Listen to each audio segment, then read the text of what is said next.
Have you ever noticed something? It seems like for any idea out there, there's always another idea, just as strong, that completely contradicts it.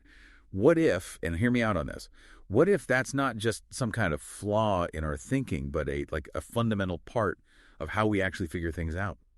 Well, that's a really interesting question. And it's one that was central to an ancient school of thought called Pyrrhonian Skepticism. And that, my friend, is exactly what we're going to be diving deep into today. Okay, awesome.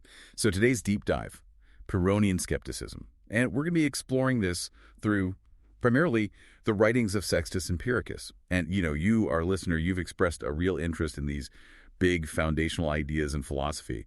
And honestly, Pyrrhonian skepticism, it offers a pretty radical view on the whole concept of belief. And what's really cool is we're not just going to be talking about the limits of what we can know, but we're going to be pushing even further. We're going to be looking at whether it even makes sense to believe in things in the first place. Right. I mean, when you look at a lot of philosophical schools, they're really focused on, building knowledge, justifying claims, things like that. But Pyrrhonism, it kind of takes a totally different approach. It's almost like it's saying, hold on, with all the complexity and contradictions we see out there in the world and in our thinking, should we even be trying to say we've found the absolute truth about anything? It's like a whole different way of thinking about how we do philosophy. Yeah, exactly. So in this deep dive, we'll first figure out who is Sextus Empiricus. It turns out he's kind of a mysterious figure. Yeah. Then we'll really get into the nuts and bolts of Pyrrhonism, especially this idea of finding those equally strong but totally opposite arguments. And we'll also explore what the point of all this skepticism is. Because it turns out the goal is actually a kind of peace of mind. And then finally, we'll tackle this really big question. Did these skeptical philosophers actually even have any beliefs themselves? And to guide us through all this, we're going to be relying on the works of Sextus Empiricus that we still have. The most important ones are his Outlines of Pyrrhonism, which is usually shortened to just PH. And then we'll also look at Against the Mathematicians, or M for short. These are the texts that give us the most complete picture of the school of thought. All right, so let's start with the man himself, Sextus Empiricus. Who was this guy? It's actually kind of fascinating how little we really know about him. He probably lived sometime in the 2nd or 3rd century CE. But the main things we know for sure are that he was a devoted Pyrrhonian skeptic, which is obviously important for our discussion. And he was also involved in the empirical school of medicine. That's where the Empiricus part of his name comes from.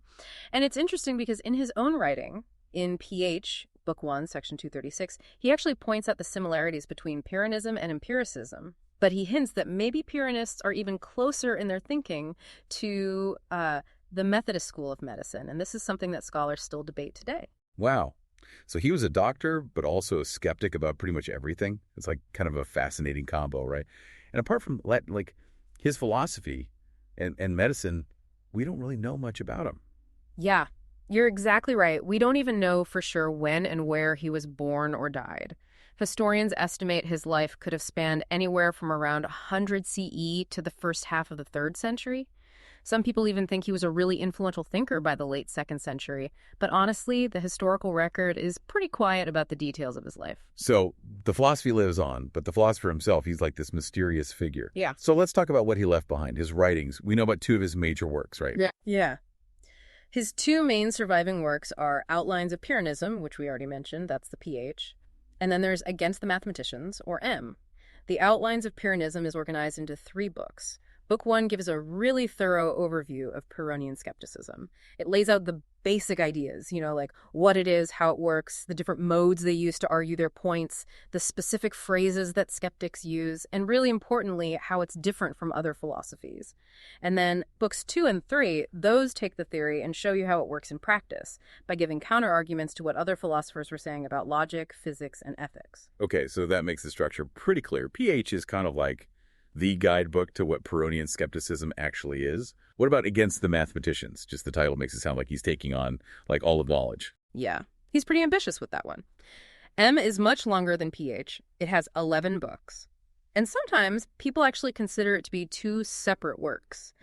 So books 1 through 6, they each have their own title, and they each target a specific area of knowledge, like what they considered back then to be the liberal arts. So you've got grammarians, rhetoricians, geometers, arithmeticians, astrologers, and musicians. And when they say mathematicians in the title, they don't just mean people who work with numbers. It's more like a general term for anyone who was considered a learned person or a scholar. So it's like a big critique of all the intellectual stuff happening at the time. Definitely. In those books, Sextus examines the basic principles and methods that people were using in all these different fields. And then you have the rest of the books, books 7 through 11. And these actually cover very similar ground to what we see in PH, books 2 and 3. They're all about logic, physics, and ethics. And some scholars think that maybe books 7 to 11 were meant to be like a longer, more in-depth version of what Sextus talks about in PH, books 2 and 3. Okay. So that actually makes me wonder, since M goes into so much more detail, do you think maybe there was like a bigger, more detailed counterpart to PH Book 1 that got lost somehow? Like something that really laid out all the groundwork? That's a great point. And yeah, scholars talk about that a lot because if you look closely, there are hints inside M that maybe Sextus wrote a whole other book, kind of like a more complete version of PH Book 1. But sadly, if that book existed, we don't have it anymore, which is really a shame because PH Book 1... that's where you find most of the really unique and interesting stuff about Pyrrhonian skepticism. Yeah. It's where he lays at the core of how this skepticism works. Yeah. It's a bummer we might be missing that piece. It'd be so valuable to see how he developed these ideas. Were there any other writings of his that we know about, even if we don't have them anymore? There are. In M, he mentions some medical commentaries and empiric commentaries, which makes sense considering his medical background. And he also refers to commentaries on the soul. That suggests he was interested in other areas of philosophy, too, not just what we see in his surviving works. It's kind of tantalizing to think about all that lost work. It really shows how broad and deep his intellectual interests were. Wow. A doctor, a philosopher, a writer on all these different subjects. He really was a fascinating guy, even though we don't know that much about him personally. So let's get into the heart of his philosophy. What are the core principles of Pyrrhonian skepticism? All right, so this is where things get really interesting. Because unlike a lot of other philosophical schools, Pyrrhonian skepticism isn't about having a set of doctrines or beliefs that you're trying to prove. It's not about saying this is definitely true or that's definitely false. Sextus actually describes it as a specific ability or a skill. Specifically, it's the skill of setting out oppositions. Basically, that means being able to find arguments for and against any idea, any appearance, anything you can think of. So it's like being able to see both sides of any issue and argue for either one. Exactly. But the goal isn't to win a debate or prove that one side is right. It's about reaching a state of what they called equipollence. And what that means is neither side of the argument seems more convincing than the other. They both have equal weight. Okay. So you reach this state of equipollence where neither side seems better than the other. What happens then? Well, according to the Pyrrhonists, when you're in that state, the natural thing to do is to just suspend judgment. They call this epiche. Basically, you don't say yes or no to the question, you just hold back because you haven't found a good reason to pick one side over the other. So you don't make a decision. You suspend judgment. But I remember you mentioned that this is just like the first step. There's a bigger goal. You got it. The ultimate goal of all this skepticism, it's actually about achieving a state of tranquility. They called it ataraxia. It's about freedom from worry and disturbance in your mind. Okay, so all this questioning and finding arguments for and against everything, it's actually a path to finding peace of mind. That's kind of paradoxical. You'd think all that questioning would make you more stressed out. It might seem that way at first. It's interesting, the word skeptic itself comes from the Greek word skeptistai, which means to investigate or to inquire. So the Pyrrhonians, they were all about constantly investigating, always searching. And this is actually a key difference between them and other skeptics. You had the dogmatists who were convinced they had found the right answers. And then you had the academic skeptics who thought it was impossible to know anything for sure. But the Pyrrhonians, they were different. They kept searching, but they did it in a really systematic way, trying to always find that balance, that equipollence. So they were perpetual investigators, always looking for different viewpoints. And they thought that would lead them to suspend judgment and eventually find this inner peace. But how does not knowing actually lead to peace of mind? That's the part I'm still not quite getting. Yeah. That's the really key and kind of surprising part of Pyrrhonism. Sextus says that people get all worked up because of what he calls the anomaly in things. It's all the contradictions and inconsistencies we see in the world around us and in different philosophies. And our natural instinct is to try and fix those inconsistencies. We want to find the right answer, and we think that'll give us peace of mind. So we basically crave certainty because we think it'll make us feel better. Exactly. But the Pyrrhonians, they're constantly finding equally strong arguments on both sides. So they never settle on one belief as the answer. They reach that equipollence, and they suspend judgment. And the surprising thing is, that's when the peace comes in, the ataraxia. Not because they found the answer, but because they stopped trying to force one. So it's not about finding the solution. It's about realizing that maybe there isn't one perfect solution, and just being okay with that. Exactly. Sextus gives a couple of great analogies to explain this. He says it's like a shadow following a body. In the same way, when you suspend judgment, tranquility naturally follows. He also tells the story about a painter named Apelles who was trying to paint the foam on a horse's mouth, but he just couldn't get it right. So in frustration, he threw a sponge full of paint at the canvas. And guess what? That accidental splatter turned out to be the perfect foam. So for the Pyrrhonians, tranquility is kind of like that. It's not something you directly aim for. It just sort of happens as a side effect of practicing skepticism. It's like a happy accident that comes from all that rigorous questioning. That's a great image. But I have to say, this idea of aiming for peace of mind, while basically saying you might never find a definite answer to anything, it seems like there's pretty tricky philosophical issues there, right? I mean, other philosophers must have had something to say about that. Oh, absolutely. There's definitely been pushback. For example, Gail Stryker, she brings up a really good point. She says, if Pyrrhonians don't believe in having any ultimate goal of life, then how can they say that tranquility is the goal of their philosophy? Doesn't that mean they're making a value judgment? Like, they're saying tranquility is good, which seems kind of contradictory. Yeah. If you're really suspending judgment on everything, shouldn't you also suspend judgment on whether tranquility is even a good thing to aim for? That's exactly Stryker's point. And she also says that the Pyrrhonian idea of tranquility might be missing something really important that other philosophies include. It's like the feeling of having everything you need for a good life. Since skeptics suspend judgment on what's good and bad, maybe their tranquility is more like a detached kind of peace, without any positive sense of, like, flourishing. So maybe it's more like an intellectual calmness rather than a deep, genuine sense of well-being? That's one way to put it. And then you have Miles Bernier, who raises another interesting objection. He says that to really achieve this ataraxia, you kind of need to be convinced that you're not going to find any definitive answers. Like, you have to believe that those opposing arguments will always be perfectly balanced. But if they actually believe that, if they believe there are no answers, then doesn't that contradict the whole idea of Pyrrhonism? Yeah. Because they're supposed to keep searching, right? But if they're convinced there are no answers, then they're basically settling on a conclusion. You got it. It's a potential paradox. If their peace of mind depends on believing that nothing is certain, but they're also supposed to keep searching for answers, then how can they ever really achieve that peace? It's a tough question, and there's still debate about it among people who study Pyrrhonism. It's definitely something to think about if you're interested in this philosophy. Now, let's get to one of the most debated and complicated parts of Pyrrhonian skepticism. Do skeptics even have any beliefs at all? Because it seems kind of strange, right? How can you argue against everyone else's beliefs if you don't have any of your own? That's a very good question. And a lot of people back then thought the same thing. Because on the surface, it seems like they must have some beliefs. I mean, they're arguing against other people's claims. If someone says this is true and the skeptic says no, it's not, it seems like the skeptic is saying they believe the opposite, right? And also, like you said, they still have to live their lives. They eat, they drink, they try not to get hurt. All that seems to require some kind of belief about how the world works. This was something that the skeptics had to deal with a lot. So how did Sextus explain this apparent contradiction? Like, how could they be skeptics if they had beliefs? Well, he addresses it directly in PH, Book 1, Section 13. It's a very famous passage, and people have been debating it for centuries. What he does is he distinguishes between two different ways of understanding the word belief, or dogma, in Greek. So in a broad sense, dogma can just mean going along with something or accepting an appearance. And in this sense, Sextus says that even skeptics do have beliefs. Like, if they feel hot, they're not going to deny that they feel hot. It's a basic acceptance of what their senses are telling them.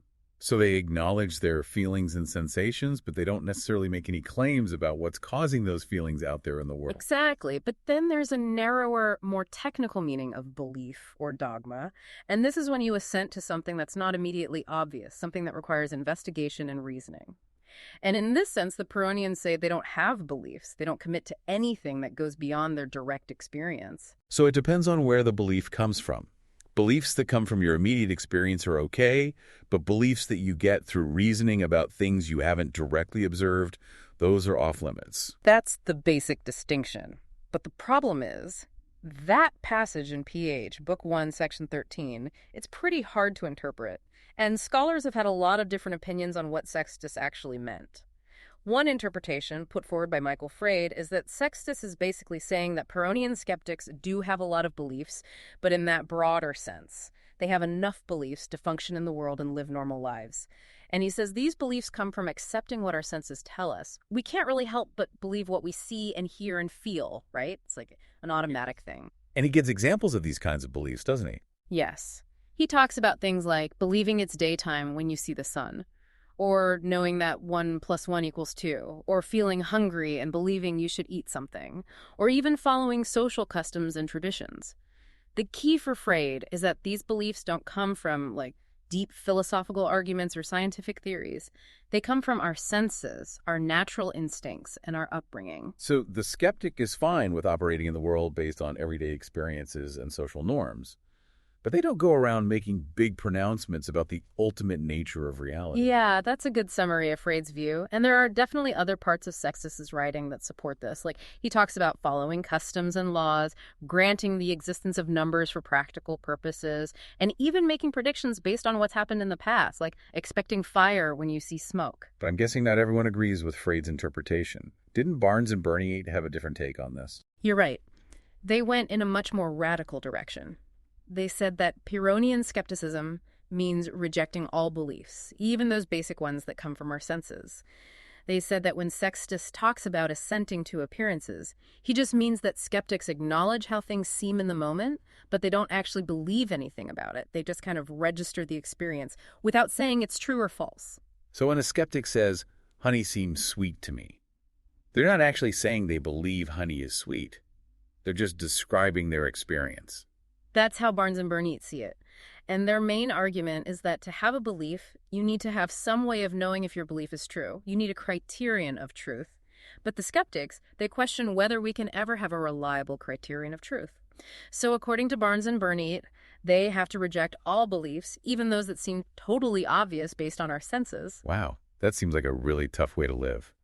If you can't even believe what your senses are telling you, how do you function at all? Well, they argue that the 4 things that Sextus talks about, natural guidance, like hunger and thirst, the necessity of feeling things like heat and cold, following customs and laws, and learning skills, all of those can be done without actually having beliefs. You can be hungry and eat without believing you're actually hungry. You can follow social customs without believing they're true. You can learn to do things without accepting the theories behind them. So they're basically saying skeptics just operate on autopilot, guided by their senses and their culture, but without actually believing in any of it. Yeah, that's their view. And they point to parts of Sextus's writing where he specifically says that skeptics hold no beliefs and that they report their feelings without holding opinions. Okay, so we've got this major disagreement about what Sextus meant about beliefs. On one side, you've got Freyd, who says skeptics do have everyday beliefs based on their experiences. And on the other side, you've got Barnes and Burney, who say they have no beliefs at all. Is there really a middle ground, like a way to reconcile those two views? There are definitely other interpretations out there. Some people, like Gail Fine and Casey Perrin, they've said that maybe skeptics do have beliefs, but only very specific ones. They say skeptics believe things about how things appear to them, but that's it. So when the skeptic says, honey seems sweet to me, they genuinely believe that it seems sweet to them at that moment. But they're not saying anything about whether honey is objectively sweet or about sweetness in general. So they believe things about their own subjective experiences, but nothing beyond that. Exactly. And they say that acknowledging how something appears to you is actually a kind of belief. You're saying that something is true, at least for you in that moment. They argue that Barnes and Burney go too far in reducing all those statements to just empty expressions of feeling. All right, so we have 3 main interpretations. Everyday beliefs based on experience for a day. No beliefs whatsoever. Barnes and Burney, or only beliefs about personal appearances, Fine and Perrin. How do scholars decide which one is right? Well, when you look closely at pH, Book 1, Section 13, the key is really understanding what Sextus means when he says skeptics assent to the feelings forced upon them by appearances. Freud thinks this assent means they actually accept things as they appear. Barnes and Burney think it's just a passive awareness without any commitment to truth. And Fine and Perrin agree it's acknowledging a mental state, but they say that acknowledgement is itself a kind of belief. And you mentioned earlier that the Stoics were important for understanding Sextus. How does that play into all this? It's really important. Remember, Sextus was writing at a time when Stoicism was super influential. And for the Stoics, when you assent to something, it basically means you believe it's true. So a lot of scholars think that when Sextus talks about assenting to appearances, he probably means something closer to believing those appearances, at least in a basic, non-dogmatic way. It's less likely that people at the time would have understood it the way Barnes and Burney do, as just a purely passive experience. So, taking all that into account, it seems like the best interpretation is that Pyrrhonian skeptics did have some beliefs, but they were grounded in their immediate, uncontradicted experiences. That's the view that a lot of scholars favor, including Freud. It makes sense when you think about the kinds of things they suspended judgment on. They were skeptical about those unclear objects of investigation things, where conflicting appearances made it hard to say what was true. So it makes sense that they would accept the things that seemed obvious based on their own experience. That definitely helps to clarify things. Now, earlier you mentioned the modes of skepticism. These are like the specific techniques or arguments that skeptics use, right? Exactly. The modes of skepticism are basically the tools in the Pyrrhonian toolkit. They're the ways they generate those equipollent arguments and lead themselves, and hopefully others, to epite, that suspension of judgment. And traditionally, these modes are grouped into 4 categories: the 10 modes, the 5 modes, the 2 modes, and the 8 modes. Okay, let's start with the 10 modes. You said those come from the older skeptics, usually associated with Nicodemus. What's the main idea behind those 10 arguments? The 10 modes, you can find those all laid out in pH, Book 1, sections 35 to 163. They're all about showing how relative our perceptions and thoughts really are. They basically point out all the ways that the same thing can appear differently depending on different factors.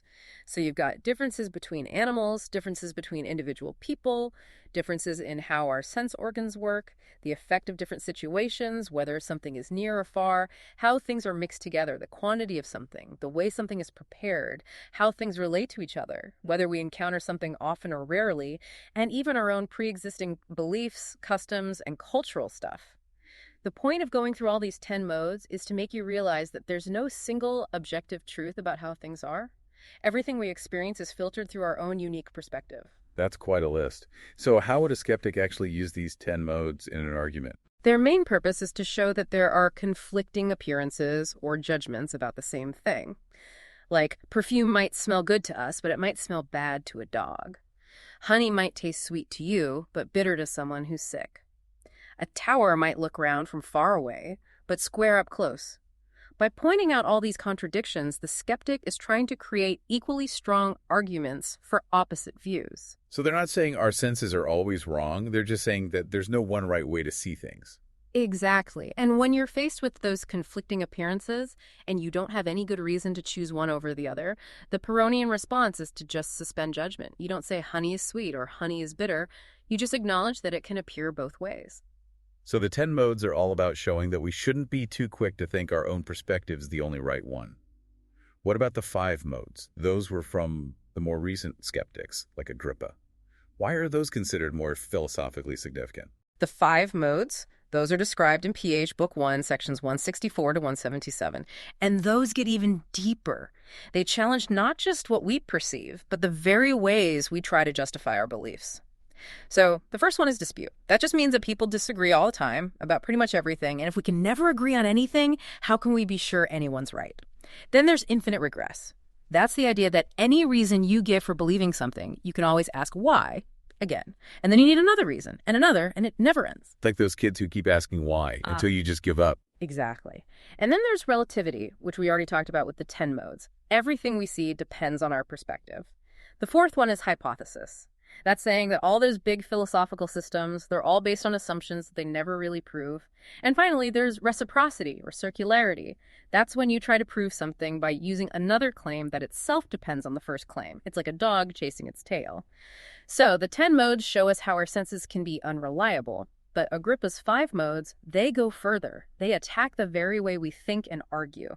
They're really powerful tools for creating skepticism. They really do seem to undermine the whole idea of proving anything, for sure. What about the 2 modes and the 8 modes? Those don't get mentioned as much. Yeah. The 2 modes, they're probably from Agrippa as well, and they're kind of like a shortened version of the 5 modes. They focus on dispute, reciprocity, and infinite regress. It's like he was trying to make the skeptical system even more efficient. Then you have the 8 modes. Those specifically target the way people try to explain things using causes.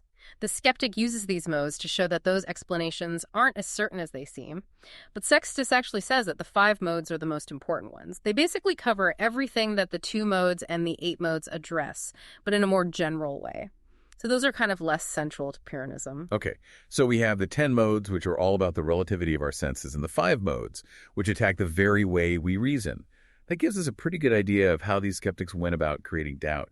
But what about those skeptical phrases you mentioned? What were those for? Those were like the catchphrases of the Pyrrhonians.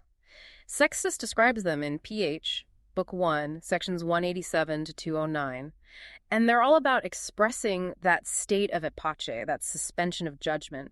They're not meant to be like statements of fact about the world. They're more like expressions of the skeptic's own uncertainty. Can you give us some examples of these phrases?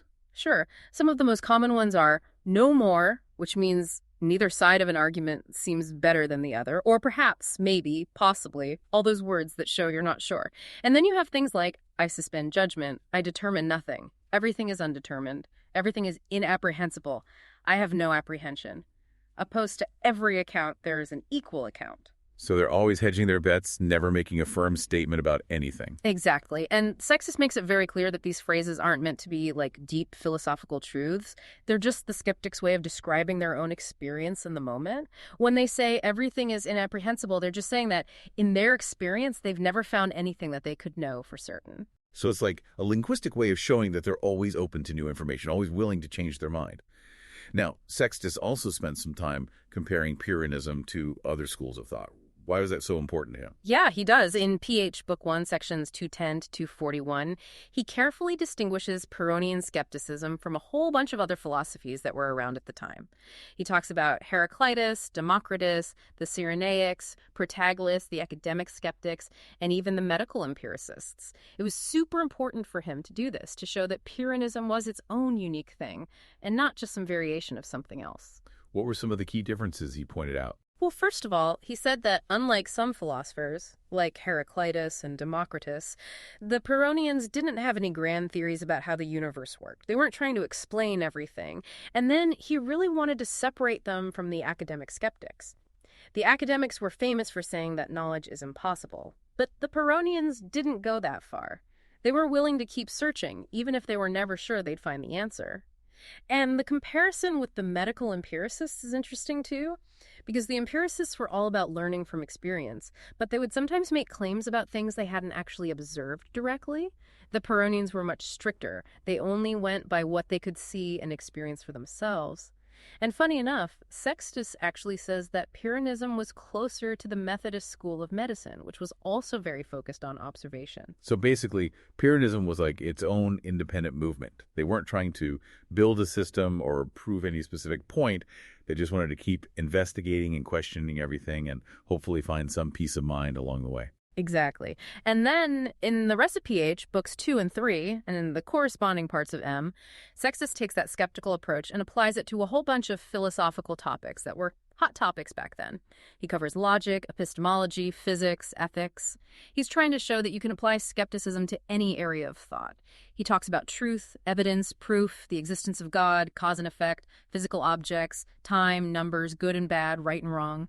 He's really thorough. It's pretty impressive. He systematically questioned pretty much every aspect of philosophy. That was the point. And even though he wasn't trying to create his own grand system, the Pyrrhonians had a big impact on philosophy. They forced people to really think about the limits of knowledge and the importance of being open to different perspectives.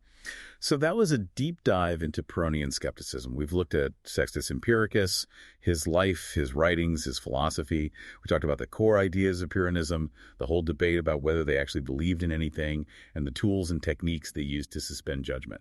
And what's really cool is that these ideas, they're still relevant today.